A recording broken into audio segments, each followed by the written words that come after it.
यही छत्तीसगढ़ था, यही पुलिस थी, यही सीआरपीएफ थी, यही भारत सरकार थी। सिर्फ वहां सरकार कांग्रेस की।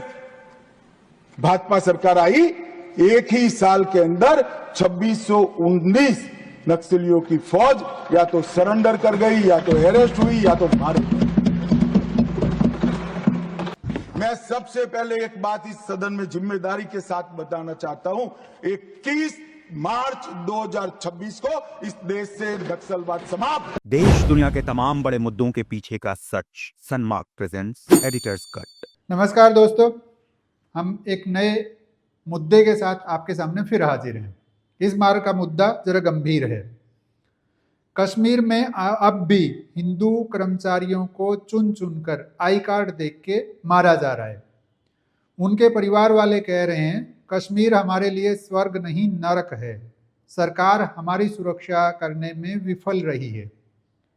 दूसरी ओर गृह मंत्री देश की संसद में खड़े होकर कह रहे हैं कि आतंकवाद नक्सलवाद अब अंतिम सांसें गिन रहे हैं, बहुत जल्दी हम इनका सफाया कर देंगे। उनका कहना है कि देश में 4 दशक से 3 तरह के नासूर थे। पहला कश्मीर में आतंकवाद, दूसरा नक्सलवाद और तीसरा पूर्वोत्तर का उग्रवाद। वो शायद चौथा एक और भी था, वो भूल गए हैं। वही नहीं, अधिक लगभग पूरा देश ही भूल चुका है कि पंजाब में भी एक उग्रवाद होता था। हम इन चारों पे बात करेंगे आज। शुरुआत करते हैं कि भारत में आखिर उग्रवाद आया कहां से। आजादी के 4 साल बाद 1951 की बात है। नागालैंड में जब बाहर के लोग घुसने लगे, विशेष करके पूर्वी पाकिस्तान से लोग आके वहां जमने लगे, घुसने लगे, तो वहां की मूल जो जनजाति है नागा, उस समुदाय को लगा कि ये लोग हमारी संस्कृति को नष्ट कर देंगे, ये लोग हमारी जमीन को खा जाएंगे, वहां पे कब्जा करके बैठ जाएंगे। जब ये डेमोग्राफी चेंज होने लगी तो उन्होंने हथियार उठाना शुरू किया। वहां से भारत में उग्रवाद की शुरुआत हुई। धीरे धीरे वो अन्य राज्यों में भी फैला। विशेष करके 1971 के आसपास जब पूर्वी पाकिस्तान को भारत अलग देश बनाने की सोच भी नहीं रहा था, लेकिन पाकिस्तान की फौज वहां इतने अत्याचार कर रहे थे, विशेष करके जो बांग्ला भाषी हिंदू थे उन पर, उनको चुन चुन के मार रहे थे। उसके कारण बहुत सारे लोग वहां से पलायन करके पूर्वोत्तर के 8 राज्यों में घुस रहे थे। 9वां राज्य पश्चिम बंगाल भी था जिसमें वो लोग आ रहे थे। इनके कारण चाहे वो असम हो, असम के असमिया हो, बोडो हो, अरुणाचल प्रदेश से लेके और नीचे मिजोरम तक, मणिपुर तक, इधर असम तक, 8 के 8 राज्यों में स्थितियां बिगड़ने लगी। और उसी कारण कई तरह के ग्रुप वहां पैदा हुए जिन्होंने हथियार उठाए। असल में वो अपनी संस्कृति की रक्षा की आड़ में उठाए गए थे, लेकिन धीरे धीरे वो एक रैकेट बनता चला गया। वो वसूली, अपहरण, उन चीजों में शामिल हुए, वो नशे की तस्करी में शामिल हुए, वो सोने की तस्करी में शामिल हुए। जो पूर्वोत्तर में, जहां पे हमारी सीमा म्यांमार से लगती है, वहां से लेके थाईलैंड, लाओस और म्यांमार, इन तीनों देशों को मिला के एक ट्रायंगल बनता है जिसको गोल्डन ट्रायंगल कहा जाता है। वहां से सोने की तस्करी, हथियारों की तस्करी भारत से उन देशों में और उन देशों से भारत में बहुत खुलेआम आज भी होती है। वो उन विद्रोही गुटों का सबसे बड़ा धंधा है। इसी के कारण वहां पे चीजें बिगड़ती चली गई। हथियार उठाने वाले जितने युवा हैं वो और आकर्षित उनकी ओर होते चले गए, क्योंकि उनके पास पैसे की और हथियारों की कमी नहीं है। इसका मूल कारण ये भी रहा कि उस समय की सरकारों ने कभी पूर्वोत्तर को अपने देश के हिस्से की तरह से ठीक से देखा ही नहीं। उनको उनके हाल पर छोड़ दिया गया था। हाल ही में आई एक फिल्म इमरजेंसी, जिसमें यह दिखाया गया है कि किस तरह से चीन के हमले के समय असम को एक तरह से चीन के हवाले कर ही दिया गया था। वो तो भला हो उनकी तत्कालीन प्रधानमंत्री की बेटी का कि वो वहां जाके डेरा जमा के बैठ गई कि जब तक चीनी यहाँ से हट नहीं जाएंगे तब तक मैं भी आप लोगों के साथ हूँ। उसी कारण वहां से असमियों का पलायन रुका और वो आज वो असम भारत का हिस्सा है। एक तरफ ये ट्रायंगल है जिसके कारण पूर्वोत्तर का उग्रवाद है, जो मूल रूप से भारत का सबसे पुराना उग्रवाद भी माना जा सकता है।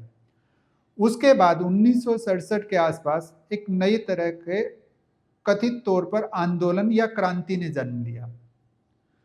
उस समय चीन का असर विशेष करके पश्चिमी बंगाल के एरियाज में बहुत था। यहाँ वामपंथी कार्यकर्ता, वामपंथी नेता धीरे धीरे उभार में आ रहे थे। उन्हीं की आड़ में दार्जिलिंग के नक्सलबाड़ी गांव से कुछ लोगों ने हथियार उठाए। उनके एक दो नेता भी थे, उन्होंने उनको शहद दी। हथियार किसके खिलाफ उठाए? हथियार उठाए जमींदारों के खिलाफ, ऊंची जाति वाले लोगों के खिलाफ, कथित तौर पर जो शोषण करते थे उनके खिलाफ। वो लड़ाई थी कि हमें बराबरी चाहिए, यदि जमीन पर खेती हम करते हैं तो वो जमीन हमारी होनी चाहिए, जमींदारों की नहीं। वो आंदोलन धीरे धीरे अन्य राज्यों में बढ़ा। वहाँ के लोकल संगठन जितने भी थे, ऑर्गेनाइजेशन, वो शामिल होने लगे। जो खुद को दबा कुचला वंचित महसूस करते थे वो सारे उसमें शामिल होने लगे। और ये धीरे धीरे बंगाल से बिहार, बिहार से ओडिशा, ओडिशा से छत्तीसगढ़, मध्य प्रदेश और महाराष्ट्र तक फैला। एक और उग्रवाद इसी दौरान पनपा, वो था पंजाब का उग्रवाद। 1980 से थोड़ा सा पहले वहां ये चीजें शुरू हुई कि एक धार्मिक संगठन ने कथित तौर पर सिख समुदाय के जीवित गुरु माने जाने वाले गुरु ग्रंथ साहिब की बेअदबी कर दी। बेअदबी मतलब अपमान कर दिया। सिखों के लिए यह अपनी जान से भी बढ़ के होता है। वो गुरु ग्रंथ साहिब का अपमान किसी हाल में नहीं झेल सकते। इसी कारण से उन दोनों गुटों में झड़प हुई, वहां 13 लोग मारे गए। वो थी पंजाब में उग्रवाद की शुरुआत। उसको शायद ही पाकिस्तान की खुफिया एजेंसी ISI ने, उसने तमाम तरह के हथियार और नशा वहां सप्लाई करना शुरू किया। उन दोनों की चपेट में आने के बाद पंजाब जो है वो बिल्कुल आग का गोला बन गया था। वहां रोज आतंकवादी घटनाएं हो रही थी, रोज सुरक्षा कर्मियों को किसी न किसी बहाने निशाना बनाया जा रहा था किसी न किसी तरीके से। धीरे धीरे वो पूरी तरह से कश्मीर जैसा हाल हो गया था, जैसा कुछ दिनों पहले तक कश्मीर का हाल था। फिर 1986 में 7 मार्च 1986 केंद्र में राजीव गांधी की सरकार थी। उन्होंने एक डिसीजन लिया कि कश्मीर की सरकार को बर्खास्त किया और वहां पे राज्यपाल शासन लागू कर दिया। फिर अगले साल उन्होंने अब्दुल्ला के साथ हाथ मिलाया और चुनाव लड़ा। उस चुनाव में कश्मीरियों ने जी भर के वोट दिए, लेकिन जब चुनावी नतीजे आए तो वो लोग चौंक गए।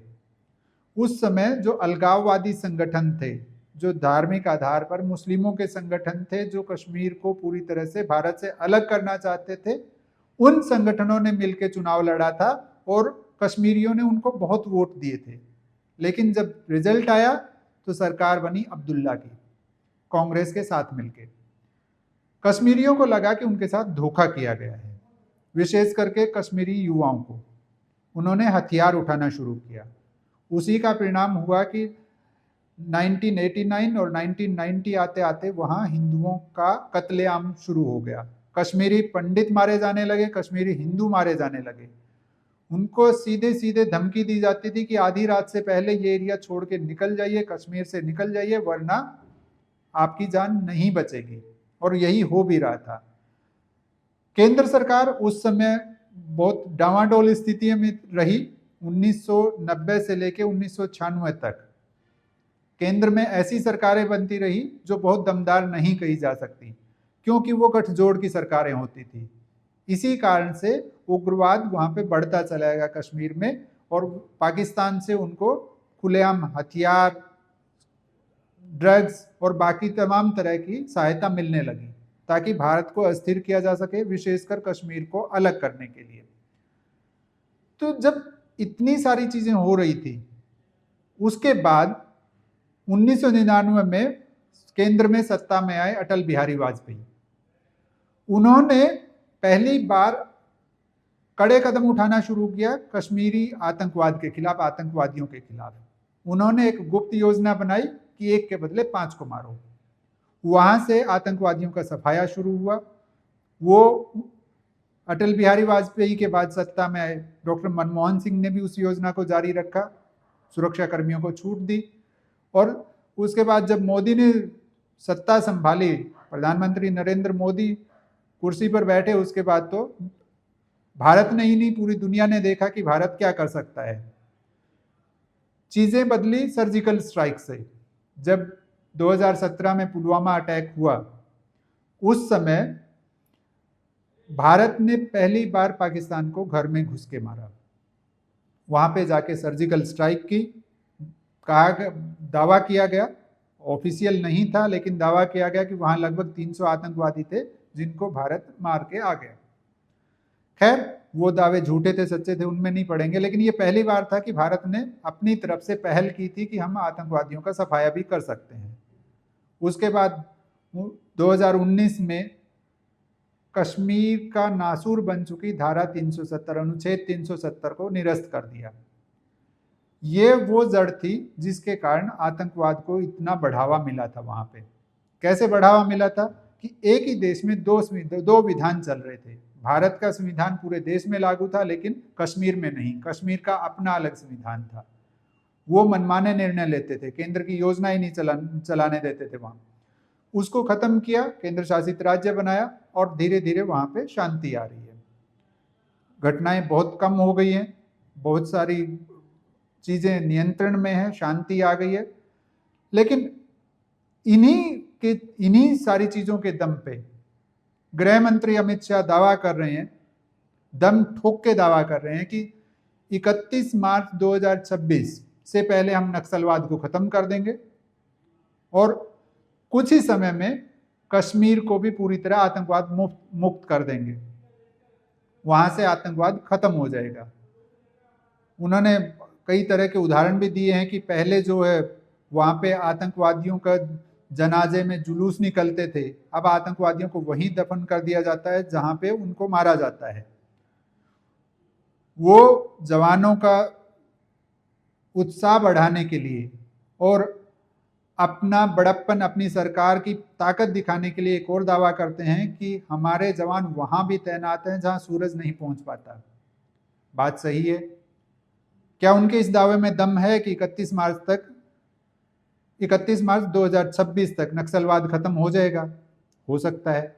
क्यों हो सकता है? क्योंकि नक्सलवाद जिस चीज से शुरू हुआ था वो उस मुद्दे से ही भटक गए। नक्सलवादी जो हैं उन्होंने शुरुआत की थी कि बराबरी के लिए, कि जल, जंगल और जमीन जो है वो आदिवासियों की है, जंगल में रहने वालों की है, उन्हीं के पास उसका अधिकार होना चाहिए, स्वामित्व होना चाहिए।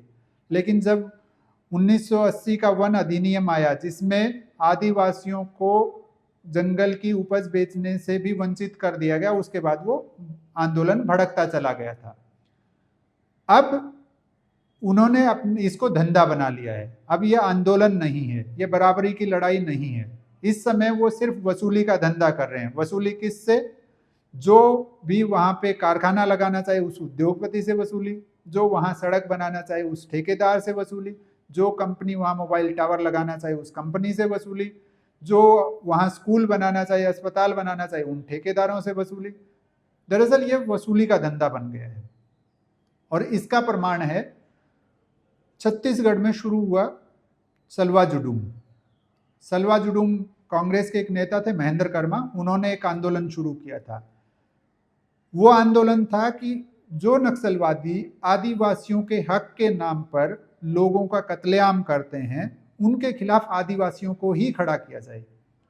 उन्होंने क्या किया कि सरकार से सलाह की और गांव वालों को हथियार दिला दिए, आदिवासियों को, कि यदि कोई नक्सली, कोई माओवादी वहां आके दावा करे कि हाँ हम तुम्हारे भले के लिए इसको मारने आए, उसको मारने आए, तो उसी को उड़ा दो।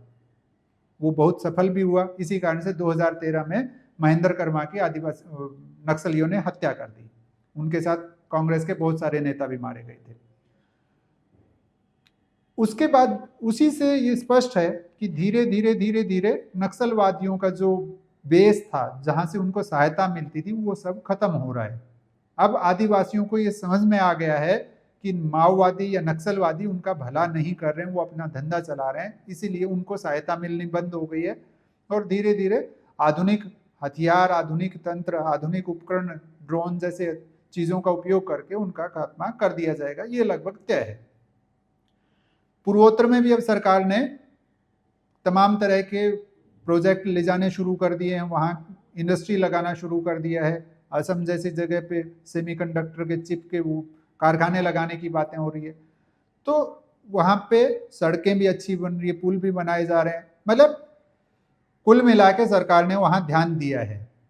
तो जो संगठन जिनको लगता था कि उनका सिर्फ शोषण किया जा रहा है, उनसे सिर्फ वसूली की जा रही है, उनकी उपज या उनके जितने तरह के प्राकृतिक संसाधन हैं उनका दोहन किया जा रहा है और उनको फायदा नहीं मिल रहा, अब उनको धीरे धीरे ये समझ में आएगा कि विकास में वो भी हिस्सेदार हैं, तो वहां भी उग्रवाद की जड़ें धीमी पड़ेंगी।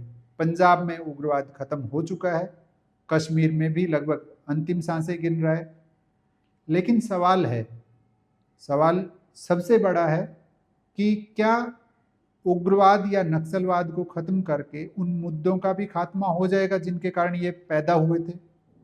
संभवतः नहीं। क्यों? क्योंकि जो नक्सलवाद भेदभाव से शुरू हुआ था, चाहे वो आर्थिक हो, चाहे वो जातीय हो, चाहे वो धार्मिक आधार पर हो, वो तो आज भी कायम है। यदि आप शस्त्र के बल पर या अपनी फौज भेज के नक्सलवादियों को जो अभी हथियार उठाए उनको खत्म कर भी देंगे, तो क्या गारंटी है कि कल दोबारा से नक्सलवाद नहीं पनपेगा, नए नक्सलवादी नहीं खड़े होंगे? क्या गारंटी है कि जो पूर्वोत्तर में अभी मणिपुर में देखने को मिल रहा है कि वहाँ के जो कुकी उग्रवादी हैं वो कभी भी किसी पर हमला करके उनकी हत्या कर दे रहे हैं, सुरक्षा बलों पर हमला कर दे रहे हैं, कि वो स्थितियां दोबारा नहीं पनपेंगी? क्या गारंटी है कि कश्मीर में उग्रवाद जो फैला था, ऐसी स्थिति आ गई थी कि हमारे जवानों पर कश्मीर के लोग पत्थरबाजी करते थे, वो दोबारा नहीं आएगी? उदाहरण सामने है कि जो खालिस्तान लगभग खत्म हो गया था देश से, वो 2020 के बाद 2020 के आसपास फिर चर्चा में आया है। वह अब फिर वैसी ही घटनाएं हो रही हैं जैसी खालिस्तान आंदोलन से पहले, भिंडरावाला से पहले जो शुरू हुआ था, ठीक उसी तरह की घटनाएं हो रही हैं। मणिपुर में 2 साल से ऐसी स्थिति है कि सरकार कितने ही दावे कर ले, पाकिस्तान को घर में घुसकर मारने के दावे करे या विश्व शक्ति बनने की बात करे, लेकिन हकीकत ये है कि मणिपुर में 2 साल बाद भी शांति नहीं ला पाई है सरकार। उसको चाहे जिसकी विफलता मान लिया जाए, लेकिन कड़वी सच्चाई यही है। तो असल में इन मुद्दों का समाधान तब होगा जब इनकी जड़ें खत्म होंगी, इनकी जड़ों को खोद के खत्म करना होगा। और वो कब, कैसे खत्म हो सकता है? कि यदि आपको नक्सलवाद को खत्म करना है तो उन आदिवासियों को मूल धारा से जोड़िए, उनको विकास से जोड़िए, जिस भी तरह संभव वहां तक विकास की धारा पहुंचाइए। यदि पंजाब में सिख ये उम्मीद करते हैं कि किसी भी धर्म का आदमी आए वो गुरु ग्रंथ साहिब का सम्मान करे, तो ये एक संस्कार में आ जाना चाहिए ये चीज कि हम किसी भी दूसरे धर्म का अपमान नहीं करेंगे, तब जाके पूरी तरह से खालिस्तान खत्म होगा। इसी तरह यदि कश्मीर में उग्रवाद को पूरी तरह खत्म करना, आतंकवाद को खत्म करना है, तो वहां के युवाओं को रोजगार के मौके दीजिए, उनको ऐसी दिशा में आगे बढ़ाइए कि वो देश के काम आए, न कि देश के खिलाफ खड़े हों। जब ये चीज होगी तो आतंकवादी बनेंगे ही नहीं वो। यही चीज पूर्वोत्तर पर लागू होती है कि यदि वहां के युवाओं को आपने काम देना शुरू कर दिया, उसके बाद आतंकवाद, उग्रवाद अपने आप खत्म हो जाएगा, धीरे धीरे सही। उससे पहले आपको खत्म करना होगा वहां के ड्रग रैकेट्स को, जो कोशिश मणिपुर में विफल हुई है। हालांकि रैकेट तोड़ने में कामयाबी मिली, लेकिन उसके बाद वो उग्र हो गए, क्योंकि उनके लिए हथियार लाना बहुत आसान है, म्यांमार से, चीन से उनको हथियार इजीली मिल जाते हैं। तो आपको बॉर्डर सिक्योरिटी टाइट करके और लोगों को भरोसे में लेना होगा, तब जाके आपके दावे सही होंगे, तब जाके आप कह पाएंगे कि हाँ, हमने न केवल उग्रवाद या नक्सलवाद को खत्म किया है, बल्कि उसकी जड़ों को इतना खोखला कर दिया है कि ये अब दोबारा हरे भरे नहीं हो पाएंगे। धन्यवाद।